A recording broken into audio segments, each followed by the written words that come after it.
Well, the God of Mischief may have gotten the shortest tease, but he did give us the most information. Let's talk about Loki and that Super Bowl spot. Hey guys, thanks for tuning in to Comic Book Nostalgia. I'm CB Nostalgia, and let's talk a little bit about that Super Bowl Loki spot. Don't forget to get in on this month's giveaway. We're giving away a copy of JLA 1 Million, one of my favorite time travel stories. To get in on the giveaway, all you have to do is be a subscriber, hit like, and leave a comment. Well, everybody's been more than a little bit excited since the Loki series was announced on Disney+. And the fact that it's built around the still evil version of Loki that escaped in Avengers Endgame, this makes the path that we're taking a little more interesting than maybe a good guy. Now we got a lot of stuff teased in that Super Bowl spot for Marvel Studios' Disney Plus series, but Loki got the shortest tease at the end. We just got one shot of Tom Hiddleston delivering a rather playful and yet threatening line, "I'm gonna burn this place to the ground."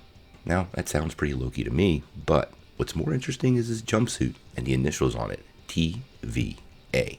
Now, the TVA stands for the Time Variance Authority, and in the Marvel Universe actually takes responsibility for monitoring multiverses and can even completely prune timelines if they are deemed too dangerous. This sounds like where them and Loki cross paths. Now, if you dig into the TVA, they're more than a little interesting. Ironically, they first appeared in Thor Volume 1, number 372, and were created by the one and only Walt Simonson.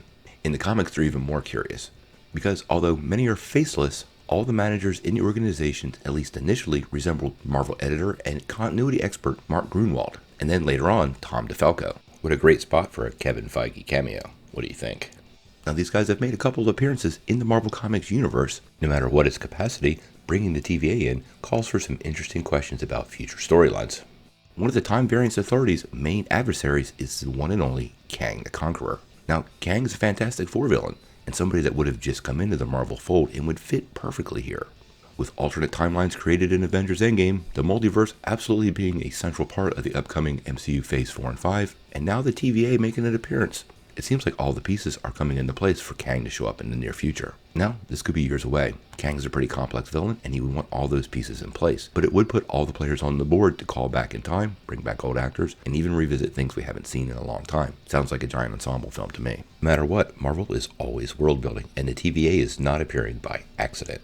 They are a pretty critical part of Marvel's multiverse and their timeline, and Kevin Feige clearly has plans to use them in some capacity moving forward.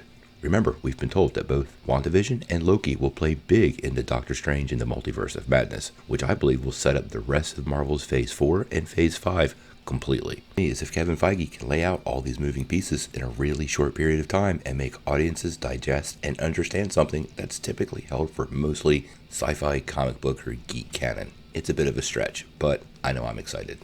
Sound off in the comments below. If you like this video, make sure you press like, click subscribe, and if you don't ring that bell, you won't get any updates. Peace.